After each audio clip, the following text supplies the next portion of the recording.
Hey everybody, it's Super Sam Bros Gaming, and welcome back to another Generation Zero update video. But this one is special because it is the 1-year anniversary video. So I'm not gonna go on a complete happy birthday Generation Zero, all of that. This is more of a big overview of the large changes to the game over the past year, and I'm gonna throw in a little review of the Alpine Unrest DLC, the first paid gameplay expansion, and the March update, which has been the anniversary update, I'll call it. So, the game has gone through a lot of changes. Of course, there have been many bug fixes. If you remember, I had a lot of problems with the Min-Ken Bunker mission, if you've been following my Generation Zero update videos, and thankfully that has long been patched, and as far as I know and as far as I've heard, many other bugs or glitches that had to do with main story missions or side missions have also been patched. So if you were to pick up the game today, it would probably have the smoothest mission experience out of anyone else, including me, because I had that big glitch. But other than that, I think that was the only glitch that I had in terms of missions. But knowing that they'll be patched for newer players or returning players is just great. So one of the first big things that they changed in the March update, this one's new, is the inventory overhaul. Now it is not based off of stacks and slots, it is now based off of carry weight. As you can see, I'm carrying 52 out of 80 kilos. It is in kilograms, I'm assuming, because everything, I have it set to metric. So everything is divided on category, and there's no longer stacks, which I am a huge fan of. It's now easier to see attachments on weapons.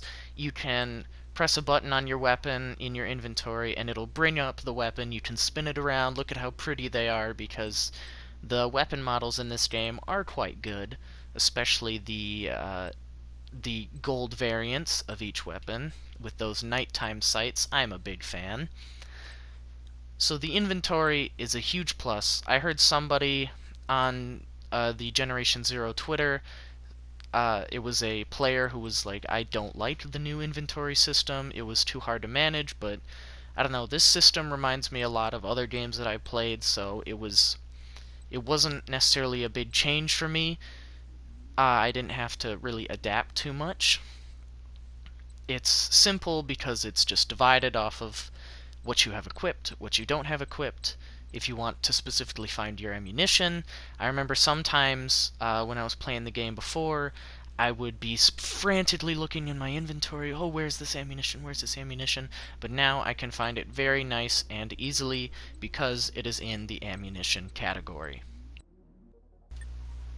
The cosmetic system in Generation Zero has been here since launch, but there have been, as you can see by those little down arrow looking things, that means it's DLC.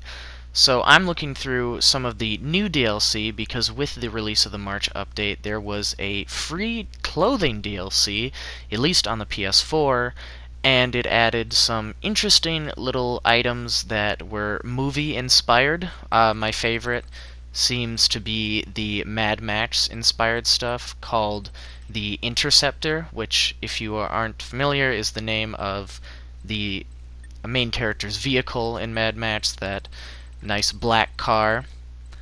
So nothing really has changed too much with how cosmetics work. There is a new feature with them, but I will go over that in a minute.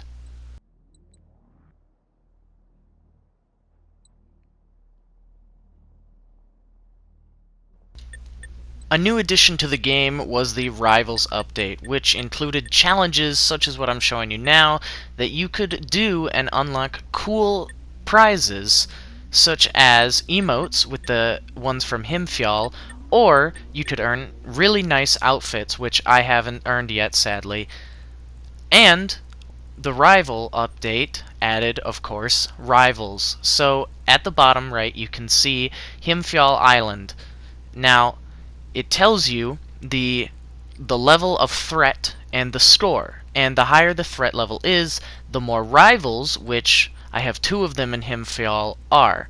Now these rivals are beefed up versions of normal enemies, and when you kill them, they can have a chance to drop a very special experimental weapon. Now, one of the experimental weapons is this AG4, and as you can see, it shoots fire. Now, speaking of Himfjall, I should probably go over the DLC to this game, Alpine Unrest. So this DLC added, as you saw, NPCs to the game. So yeah, a game that didn't have any NPCs before now has them. They don't really do anything, they're just kind of there. But the fact that there's people just makes you feel a little nicer. So right now, I'm exploring the main attraction of Himfjall Island, and that is the large hotel sitting in the middle of the map. Now this hotel is very cool. You can explore each and every room and find secrets such as this.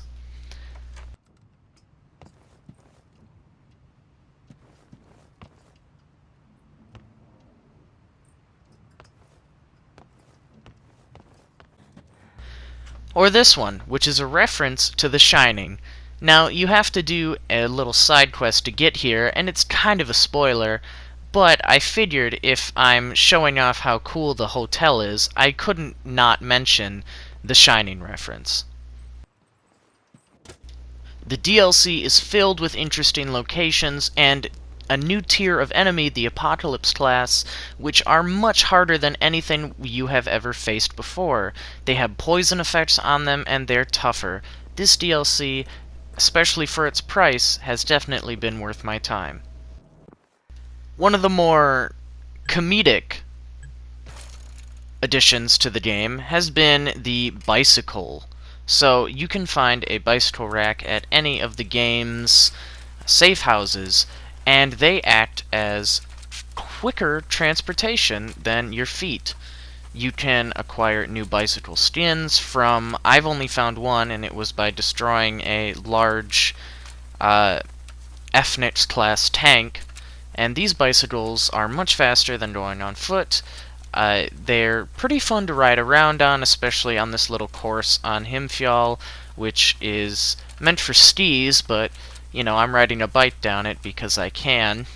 And there's actually a trophy related to riding down this hill quick enough. And they make the game just much easier to get around. Also, if you run into something... yeah, it's pretty comedic. With the first anniversary update, they've added a completely new system, and it is crafting. You will have 2 new additions to the safe houses. There is a recycling station, which you can scrap weapons or components in to get crafting resources. Now, if you are like me and you feel bad for leaving behind weapons in locations or components, you can now pick them up and throw them into the recycling to get resources back. And you put those resources into the apparel crafting station. So Generation 0 has many cosmetic options, but some of them have extra effects. Now, the DLC items don't have extra effects naturally, so now you can put them on, and you can put on any extra effect that you want to. You need to find schematics, which supposedly can be found throughout the world or by enemies. And once you have those schematics, you need crafting materials to put the special effect on your clothing. So it's not an essential part of the game by any means, but those people who fret about their fashion can now put whatever outfit they want on and still have the added bonus effects. The starting archipelago region has been a main concern of the devs for a long time. Now, they've added a few more scenes, as they called it, into the open world. So, as you can see here, right outside the bunker in the big town called Saltelheim, I can't I'm not Swedish, so I can't pronounce it. But they added items or loot crates that are from the DLC and trailers into these added little extra scenes just to make the first area seem all the more special. With the March update comes difficulty settings. You can change it between 3 different difficulty settings. There is Adventure, Skirmish, and Guerrilla. So if you thought the game was too easy or too difficult, you can now tune it to your playstyle. You can also switch on and off automatic difficulty scaling so that when other players join your session, if you have this on, the enemies will scale up in difficulty, but if you have it off, they will stay at the same difficulty that you had it set on. But sadly, with most Generation Zero updates comes a new little bug. This one is quite substantial because it didn't allow me to equip my primary weapons. So I had them equipped in the inventory, but they weren't showing up in my hand.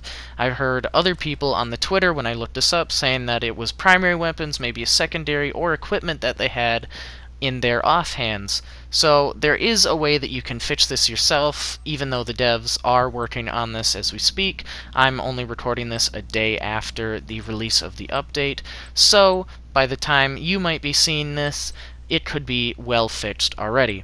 All you have to do to fix this yourself is drop your weapons or items on the ground and then re-pick them up. This should fix everything. It worked for me the first time that I tried it. I had both my primary weapons glitched, so all I did was drop them, I picked them back up, and it worked just fine.